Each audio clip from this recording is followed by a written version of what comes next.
오늘은 인간관계에서 큰 도움이 될 것이 분명한 어떤 경우에도 침묵을 지켜야 하는 6가지 상황에 대해 함께 알아보려고 합니다. 첫 번째, 그 말이 진실이더라도 상처가 될 것 같다면 먼저 침묵하라. 침묵해야 하는 경우는 내가 뱉는 말이 남들에게 유용할지라도 듣는 사람에게 상처가 될 가능성이 더 높을 때이다. 물론 진실을 추구하는 것은 무척이나 중요하다. 설령 그것이 아무리 가혹하고 상처를 줄지라도 다른 사람들이 진실을 들어야 할 때도 있지만 이러한 상황은 우리가 생각하는 것보다 더 드문 경우이다. 먼저 침묵한 후 어쩔 수 없이 상처를 주면서까지 진실을 추구하는 것이 나와 상대방에게 유용한지 아니면 그냥 무시해도 될 만큼 사소한지를 판단해라. 아무리 유용한 말이라도 진실을 추구하는 것은 남들에게 상처를 줄 수밖에 없는 일이거늘 유용하지 않다면 그 말은 상대방뿐만이 아닌 나에게도 상처로 돌아오는 법이다. 이 관계가 친구 관계일수록 더더욱 침묵하고 한 번 더 생각하라. 낯선 사람의 100마디의 모략보다도 친구 한마디의 말이 깊은 상처를 남긴다. 잘 모르는 사람이 무심코 뱉은 말은 그다지 큰 상처가 되지 않고 무시하면 그만이지만 친한 사람에게 들은 한 마디 말은 그것이 사소한 것일지라도 큰 상처가 된다. 인간이 말을 하는 것은 태어나면서 곧 배우나 입을 다무는 것은 어지간해서 배우기 힘들다. 지혜를 둘러싸는 담은 침묵이다라는 말은 모두에게 교훈이 되는 세상을 살아가는 원칙이다.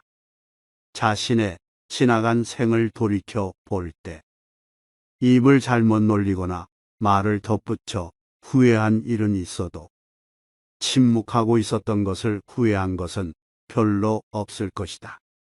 듣는 것은 지혜를, 말하는 것은 후회를 가져오는 경우가 많다. 침묵도 일종의 언어임을 명심하라. 두 번째, 상대방이 내 말을 소중하게 듣지 않을 때는 침묵하라. 주변 사람들과 대화할 때에는 목소리를 높여서는 안 되는 상황이 있다. 그 상황은 내 말을 듣는 상대방이 내 말을 소중히 여기지 않고 소홀하게 생각할 때가 바로 그때이다. 그것을 인정하고 받아들이는 것은 결코 쉬운 일이 아닐 것이다.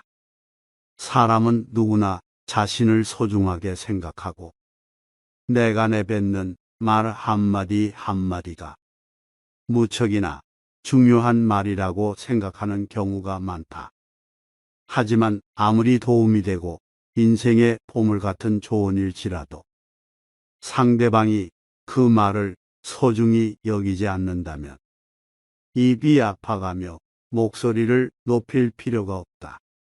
내 말을 소중하게 여겨줄 사람은 그 사람 외에도 무수히 많고 많다. 상대방에게 헛된 기대심을 갖고 이렇게 좋은 말을 해주면 상대도 좋아하겠지 라고 얘기했다가 시큰둥한 대답에 실망한 적이 많을 것이다. 따라서 이를 반드시 기억하라. 당신의 말을 소중하게 여기지 않는 사람에게는 침묵이 최고의 대답이라는 것을. 세 번째, 판단력이 흐려질 때는 침묵하라. 인생을 살아가면서 결코 목소리를 높여서는 안 되는 경우는 어떤 것을 명확하게 생각하는데 어려움을 겪고 있을 때이다. 이것은 여러 가지 요인이 있지만 아마도 피곤하거나 주변 사람의 영향을 받거나 현재 분노나 불안으로 가득 차 있어서 일 것이다. 지금 판단력이 흐려졌다면 생각을 말하기 전에 먼저 침묵하라. 그렇게 하지 않는다면 반드시 나중에 후회할 일이 생기기 마련이다. 만약 침묵을 지켜 나의 생각이 성숙할 시간을 주고 조금 더 좋은 방식으로 얘기한다면 결코 후회할 일이 없는 법이다. 제대로 판단하지 못하고 무심코 내뱉은 말 한마디로 많은 사람들이 다칠 수 있음을 경계해야만 한다. 우리는 감정을 다스릴 줄 알아야 한다. 화가 나고 당황했더라도 이를 드러내지 않고 침묵하여 마음속에 가둬두어라. 사람은 누구나 감정의 폭발을 억누르기 어려운 때가 있다. 그러나 한 가지 확실한 것은 잘못된 판단으로 남에게 무심코 뱉은 말은 내 발등을 찍는 도끼가 될 것임을 명심해야 한다. 네 번째, 딱히 할 말이 없는데도 그저 떠벌리고 싶을 때는 침묵하라. 아무런 할 말이 없더라도 대부분의 사람들은 아무 도움도 안 되는 얘기를 수시로 떠벌리는 경우가 많다. 철학자 플라톤이 말하기를 현명한 사람은 말할 것이 있을 때 말하고 어리석은 자들은 그것이 무엇이든 간에 그저 말해야 하기 때문에 말한다고 했다. 굳이 할 얘기가 없거든 억지로 얘기하지 말고 침묵하라. 침묵하고 남의 얘기에 귀 기울여라. 사람에게 입이 하나 귀가 두 개 눈이 두 개인 까닭은 말을 많이 하기보다는 남의 말을 많이 듣고 더 잘 보게 하기 위함이다. 따라서 입보다 귀를 상속에 앉혀라. 인간은 그 입을 잘못 놀려 망한 적은 있어도 귀로 잘 들었기에 망한 적은 없다. 남들에게 무뚝 좋게 지라는 것이 아니다. 입은 자신을 주장하는 법이고 귀는 다른 사람의 주장을 듣는 것이다. 옛날부터 위인들이 수다를 경계하라고 강조하는 것은 결코 지나친 것이 아니다. 동물에게는 입이 하나, 눈과 귀가 둘인 이유는 주위의 사물을 잘 보고 소리를 잘 들어야만 생존할 수 있기 때문이다. 잘 보고 잘 듣는 것이 우리를 지켜주는 힘이 될 것이다. 침묵은 거친 세상에서 나를 지켜주는 가장 강력한 무기이다. 다섯 번째, 상대방의 비밀을 알았거든 침묵하라. 우리가 누군가의 비밀을 들었을 때 입이 근질거리는 것은 인간의 당연한 본능이다. 누군가의 비밀을 나만 알고 있다는 사실은 스스로 우월감을 느끼게 되고 곧 목소리를 높이고 싶게 만든다.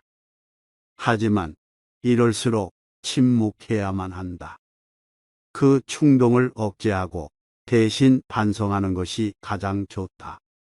누군가 남의 비밀을 얘기했을 때 단 한 번이라도 그것이 이득이 된 적을 나는 단 한 번도 본 적이 없다.